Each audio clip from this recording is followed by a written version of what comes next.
लीजिए, आपका मोबाइल आपकी जेब में है, आपका एटीएम कार्ड भी आपके पास है, आपने किसी को 1 रुपया नहीं भेजा, अचानक आपके मोबाइल पर पहला मैसेज आता है, आपके खाते से 25,000 रुपये डेबिट किए जाते हैं।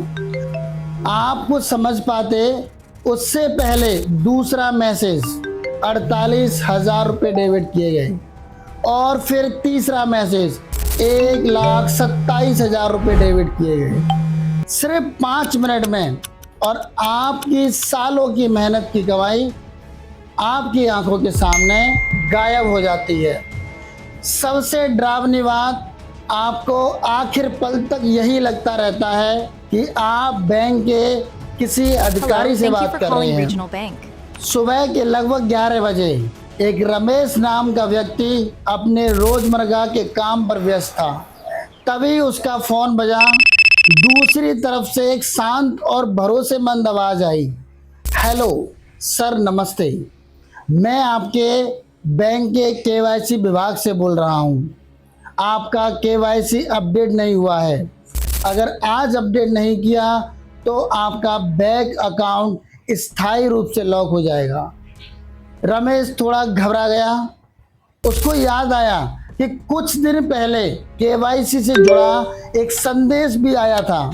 उसे लगा शायद सचमुच बैंक से ही कॉल आया है, लेकिन उसे बिल्कुल भी अंदाजा नहीं था कि यह कॉल उसकी जिंदगी की सबसे महंगी गलती बनने वाली है। बातचीत आगे बढ़ी। कॉलर ने रमेश का पूरा नाम लिया, उसने बैंक का नाम बताया, यहाँ तक कि उसका मोबाइल नंबर भी सही बताया। रमेश का भरोसा लगभग पूरी तरह जीत ही लिया था। फिर कॉलर ने कहा, सर घबराइए मत, हमें आपका ओटीपी नहीं चाहिए, बस आपके मोबाइल पर जो मैसेज आए उसे पढ़ दीजिएगा ताकि हमारा सिस्टम आपके अकाउंट को वेरीफाई कर सके। बस यही एक पल था जहां से पूरा खेल बदल गया। कुछ सेकंड बाद रमेश के मोबाइल पर एक ओटीपी आया। उसने बिना सोचे समझे यह ओटीपी पढ़कर बता दिया।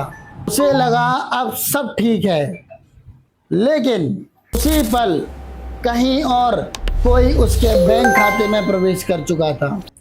कुछ सेकंड की खामोशी और फिर मोबाइल पर एक के बाद एक डेबिट मैसेज आने लगे। 25,000, 50,000, 75,000। रमेश के हाथ कांपने लगे। उसे समझ में नहीं आया कि आखिर अभी हुआ क्या है। उसने तुरंत उसी नंबर पर कॉल किया, लेकिन फोन बंद था। वह भागते हुए बैंक पहुंचा। तब उसे पता चला कि उसके खाते से पैसे अलग अलग अकाउंट्स में ट्रांसफ़र कर दिए गए हैं।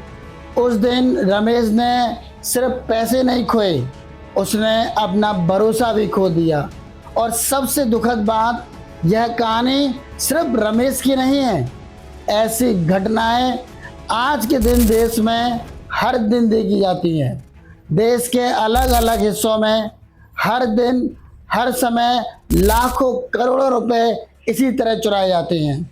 लेकिन सबसे बड़ा सवाल अभी भी बाकी है। अगर बैंक कभी ओटीपी नहीं मांगता तो ये साइबर ठग लोगों का भरोसा जीतते कैसे हैं? उन्हें आपका नाम कैसे पता है? उन्हें आपका मोबाइल नंबर कैसे पता है?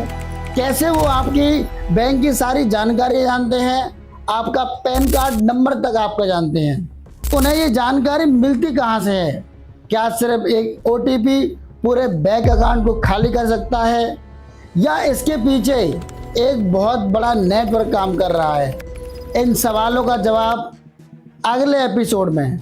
जब तक देखते रहिए हमारी इस सीरीज को, साइबर क्राइम सीरीज।